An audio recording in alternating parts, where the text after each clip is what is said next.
I'm Emily Chen, 25. Female, I'm a graphic designer, which means I spend my days arranging pixels and finding the perfect balance between color and space. I live in a small but sunny apartment downtown, and until recently, my biggest stress was a looming deadline or a client who couldn't decide on a font.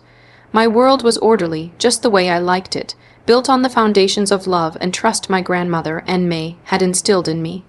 She was my rock, and her passing a few months ago left a void I didn't know how to fill. But grief is a complicated beast, and it turns out it can be a cover for something far uglier. I thought the deepest pain I would feel was losing my grandma, but I was wrong. I was about to learn that the deepest betrayals come from the people who share your blood, and that sometimes a piece of paper can be the most vicious weapon of all. Before this story unfolds, I'd love to connect with you.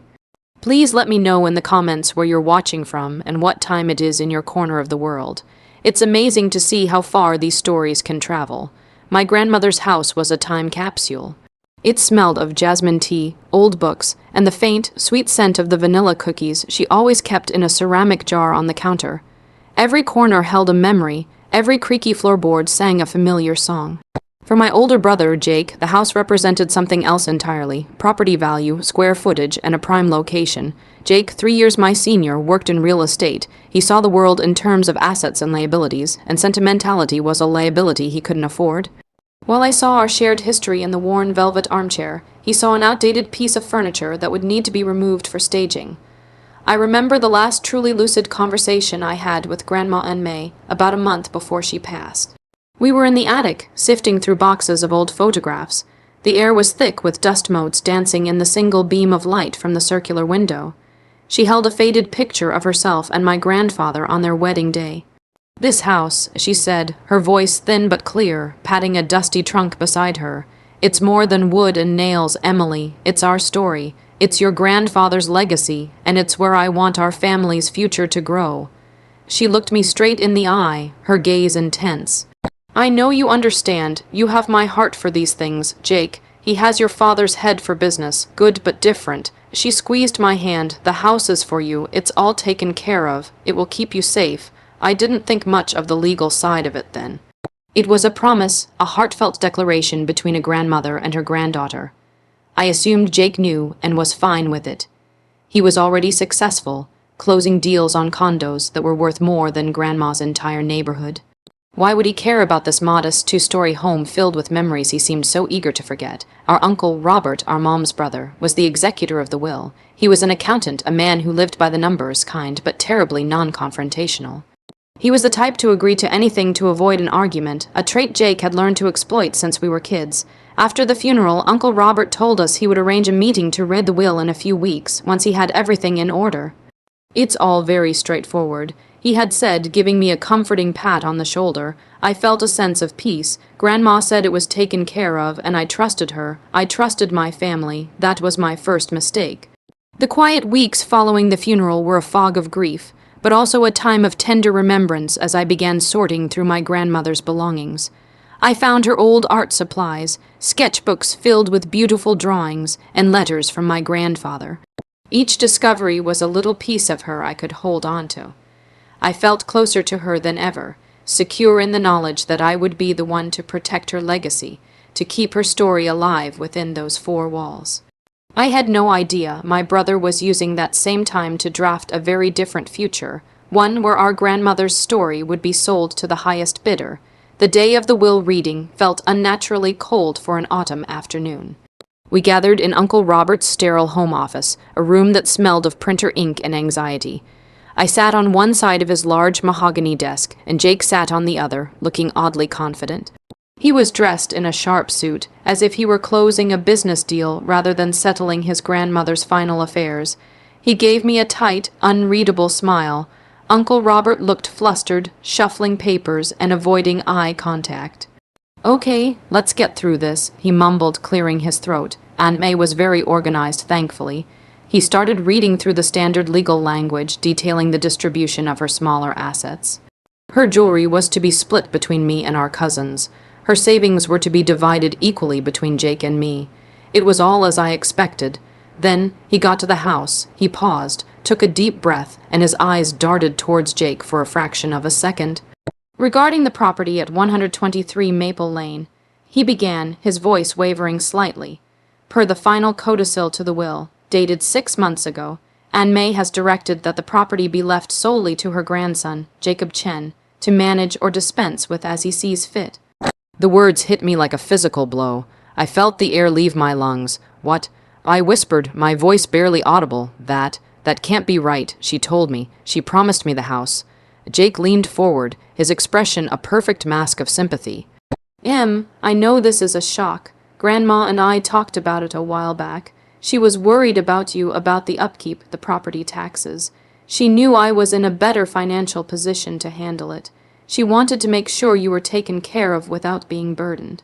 He slid a piece of paper across the desk. It was a single page, a typed document titled Codicil to the Last Will and Testament of An Mei Chen.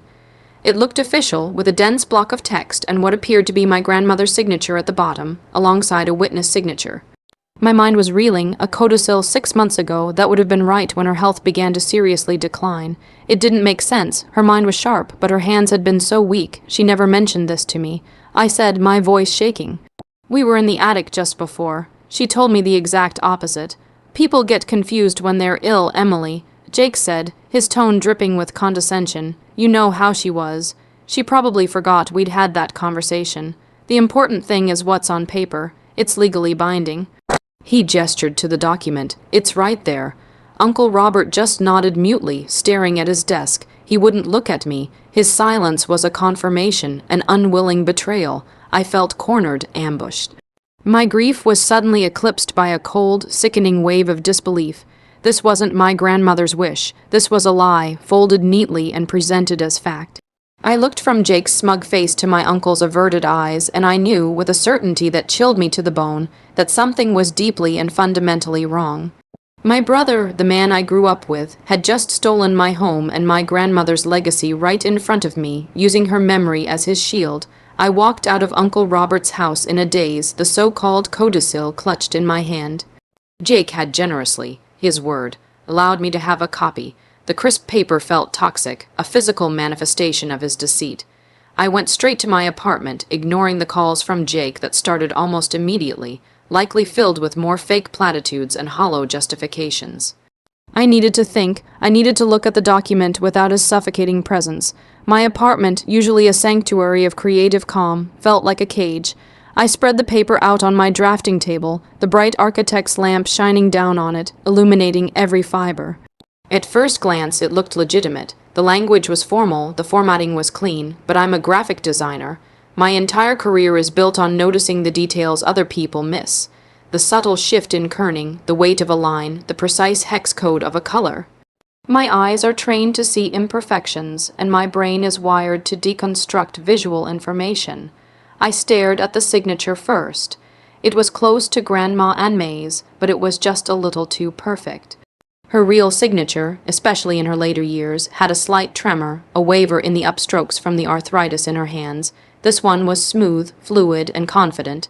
It was the signature of a healthy person imitating an old one, not the signature of an old person themselves.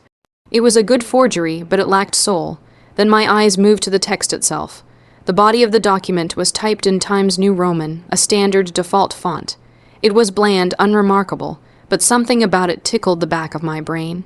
I pulled out some of my grandmother's old official papers I had collected from her house, bank statements, a copy of her original will, old tax forms. I scanned them all and overlaid them on my computer.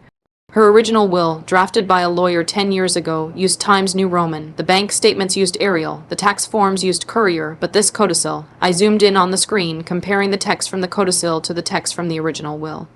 And then I saw it. The letter G in the codicil had a slightly different loop. The number 4 had a flat top, whereas the 4 in the original will document had a pointed top. These weren't just variations, they were characteristics of 2 different versions of the same font family. The original will used a version of Times New Roman that was standard on older systems. The codicil used a version that was updated and bundled with newer software. It was a minuscule difference, one that no lawyer or normal person would ever notice. But to a graphic designer, it was like a flashing neon sign. This document had not been created on the same system as the original will. In fact, it had been created on a much newer computer. My heart started pounding. This was it. This was the crack in Jake's lie. He had been so focused on faking the signature that he had overlooked the digital fingerprint of the font itself. He had used his own modern laptop to create a document meant to look old. He had underestimated me. He didn't see me as a professional with a highly specialized skill set. He just saw his emotional little sister who was good at drawing. That arrogance was going to be his undoing. A new feeling began to replace the crushing grief. A cold, sharp, and intensely focused anger.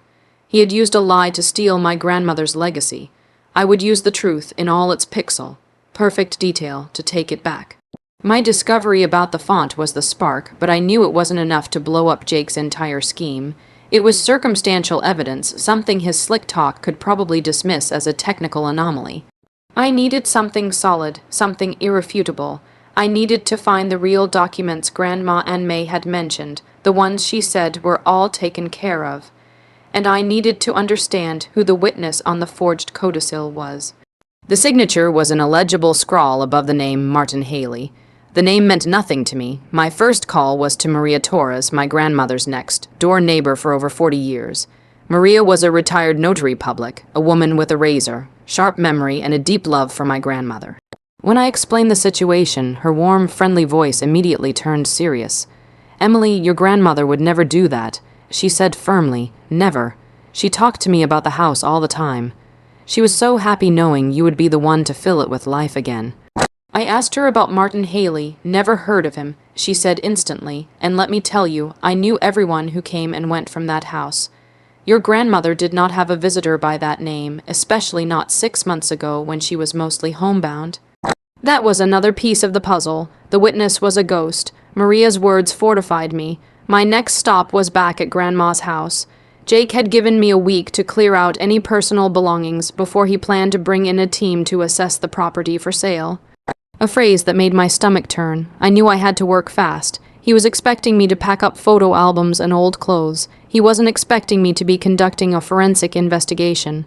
I went straight to the attic, to the dusty trunk my grandmother had patted during our last conversation. It was locked with a simple padlock. I found the key in her old jewelry box, exactly where she always kept her important keys. With a click, the trunk opened. Inside, beneath layers of old linens and her wedding dress preserved in plastic, was a large manila envelope.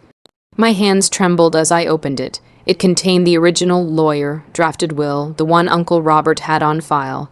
But underneath it was another, smaller envelope labeled for Emily.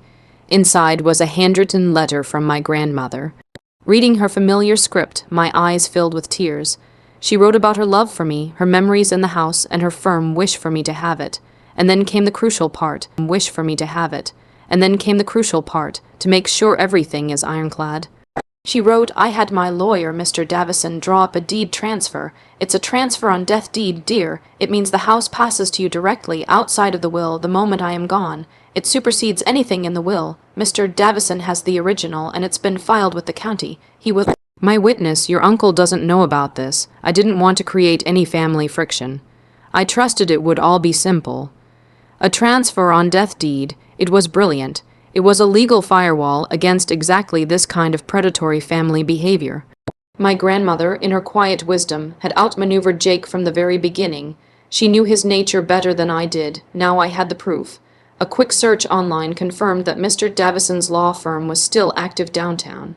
A similar search for Martin Haley, in connection with my brother Jake, yielded an interesting result. A Martin Haley was a junior associate at Jake's real estate firm. He was a new hire, likely young and eager to please his senior colleague.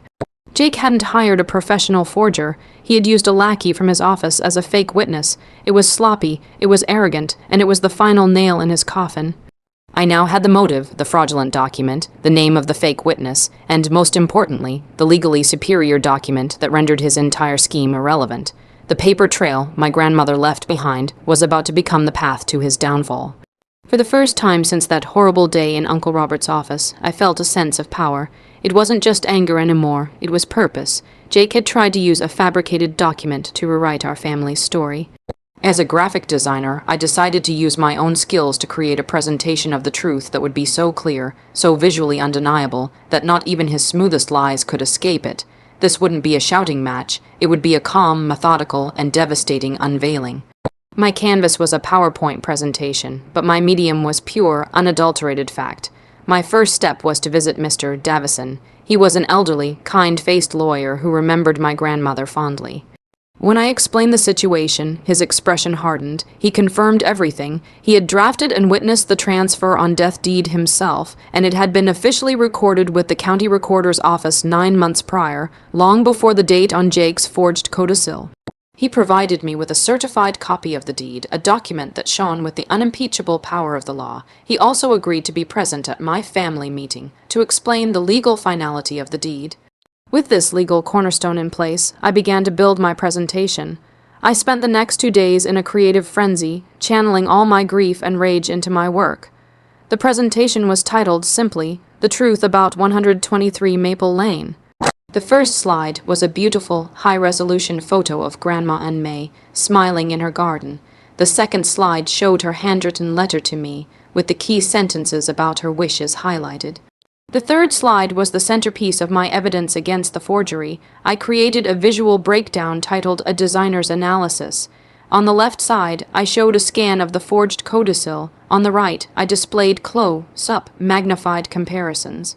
I highlighted the smooth, confident signature on the forgery next to a dozen examples of her real, tremulous signature from recent letters and documents. Then, I showed the font comparison. I circled the distinct, updated G and the flat, topped 4 from the codicil, and placed them beside the older versions from her original will, with a clear, concise explanation of font versions and digital typography. I even included a timeline showing when that specific font update was released to the public years after her original will was created. It was a clear, damning digital fingerprint. The next slide was titled The Witness. On one side, I put a screenshot of the illegible scrawl of Martin Haley from the codicil. On the other, I displayed a screenshot from Jake's company website, showing a picture of a smiling young man named Martin Haley, Junior Associate. I drew a simple red arrow connecting the name to the face. The final slides were the knockout blows. One slide was the certified copy of the transfer on death deed, its official stamps and signatures clear and bold. The slide after that was a simple text slide, citing the state law that a recorded transfer on death deed supersedes any contradictory instruction in a will or codicil. I scheduled the meeting at my grandmother's house. I told Jake and Uncle Robert it was to discuss the timeline for moving out and to have a final family meeting in the house for closure. I also invited Maria Torres and told them a friend of Grandma's would be joining us. Jake agreed, probably assuming I was defeated and ready to surrender. He had no idea he wasn't coming for a discussion.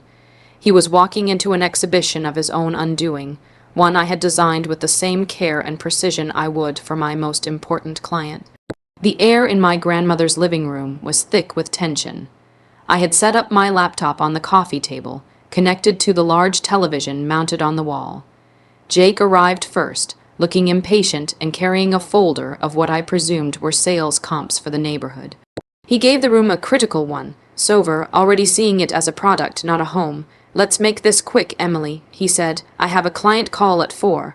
Uncle Robert arrived a few minutes later, looking miserable and avoiding my gaze. He sat heavily in the worn velvet armchair, seeming to shrink into its cushions. Then Maria Torres arrived, followed by the calm, authoritative presence of Mr. Davison, who carried a slim briefcase. Jake's confident demeanor flickered for a second when he saw the older gentleman. "Who's this?" he asked, a sharp edge to his voice. "Mr. Davison was Grandma's lawyer," I said calmly. "He's here to ensure her final wishes are honored correctly." I took a deep breath and turned on the television. The first slide appeared, the smiling face of our grandmother. Before we discussed timelines, I began, my voice steady and clear. "I think it's important we all get on the same page about what Grandma and May truly wanted." I clicked to the next slide, showing her handwritten letter. I read her words aloud, my voice catching only slightly. Jake scoffed. "Emily, we've been over this. She was sentimental, but she was practical. The codicil is what matters legally. Let's talk about the codicil," I said, clicking to the next slide, a designer's analysis. I walked them through the evidence, my tone as neutral as if I were presenting a branding proposal. I explained the tremulous signature, then I moved to the font. "You see, Jake, I said, pointing the remote at the screen. This version of Times New Roman, with this specific glyph for the number 4, wasn't widely available on consumer operating systems 10 years ago when the original will was drafted. But it is the default on the software you've been using for the last 3 years. Jake's face went pale. He opened his mouth, but no words came out. Uncle Robert stared at the screen, his eyes wide with dawning horror. I didn't stop. I clicked to the next slide, the witness. Martin Haley's smiling corporate photo filled the screen. I find it very interesting. I continued that the sole witness to a private family document just happens to be a junior employee at your real estate firm, a man Grandma had never met. Jake shot to his feet. This is ridiculous. It's a coincidence. You're making things up because you're upset, am I? I asked, my voice dropping to an icy calm. I clicked again. The certified, state-recorded transfer on death deed filled the screen, a beacon of legal authority. Mr. Davison stood up. That document, he said, his voice resonating with quiet power, is a transfer on death deed, which I personally drafted and witnessed for in May Chen 9 months ago. It was filed and recorded with the county the next day. It legally transferred ownership of this property to Emily Chen, effective immediately upon her grandmother's passing. It is the superior legal instrument. The codicil, regardless of its authenticity, is legally irrelevant. The silence in the room was absolute. Jake stared at the screen, his face a mask of disbelief and fury. He had been so focused on creating a fake document to override the will that he never imagined a completely different, more powerful legal tool was already in play. He had been outsmarted by the grandmother he had so smugly underestimated. Uncle Robert finally looked at me, his face filled with shame. Emily, I didn't know. He pressured me. He said your grandma was worried about you. I looked directly at my brother, whose entire world had just crumbled around him. You didn't just try to steal a house, Jake, I said, my voice shaking with the force of my contained anger. You tried to steal her memory. You tried to erase her final wish. You used her love as a weapon against me. The unveiling was complete. There was nothing left to say. His lies were exposed, his scheme was ashes, and his character was laid bare for all to see. The immediate aftermath was chaos condensed into a suffocating silence. Jake didn't explode in anger. Instead, he simply deflated. The arrogant real estate agent vanished, replaced by a pale, cornered man who grabbed his folder and walked out the door without another word. The slam of the front door echoed through the house like a final, jarring punctuation mark on our relationship. He knew he was beaten. Not only was his forgery exposed, but the legal reality of the transfer on death deed meant he had no recourse, no angle to play. He had committed fraud for absolutely nothing. Uncle Robert stayed behind, looking utterly broken. He apologized profusely, explaining how Jake had manipulated him, preying on his desire to avoid conflict and his worries about the financial burdens of the house. He'd been fed a story about protecting me, a story he was too weak to question. I failed her, Emily. I failed you, he said, his voice thick with regret. I was angry at him, but his shame felt genuine. I knew he was more of a pawn than a player in Jake's game. You can make it right by honoring her now. I told him, my voice firm but not unkind. It was the beginning of a long road for him, but it was a start. In the weeks that followed, the canvas of my life began to clear. Mr. Davison handled the final legal paperwork, ensuring the property title was formally and cleanly in my name. There was no pushback from Jake. He went completely silent, blocking me on his phone and social media. I heard through a cousin that he had to sell his expensive condo to cover some sudden financial troubles, and that Martin Haley, his witness, no longer worked at his firm. The consequences of his actions were beginning to ripple through his own life, a quiet karma that required no further intervention from me. I decided to move into my grandmother's house. The first few days were strange, the silence heavy with the memory of the confrontation. But slowly, I began to make it my own. I cleared out the dusty attic, not as a chore, but as an act of love. I painted the living room a warm, sunny yellow. I set up my graphic design studio in what used to be the guest room, the large window giving me a perfect view of the garden my grandmother had so lovingly tended. Maria Torres came over often, bringing cookies and stories about Anne May, filling the rooms with warmth and laughter again. The house was no longer just a legacy to protect, it was my future. It was the safe place my grandmother had always wanted for me. My relationship with my brother is gone, and that is a grief all its own. But in its place, I have found a deeper connection to my grandmother and a strength in myself I never knew I possessed. I learned that truth, when designed with care and presented with conviction, is the most powerful tool of all. My life is my own design now, built on a foundation of honesty and love, in the house where my story began, ready for a new chapter.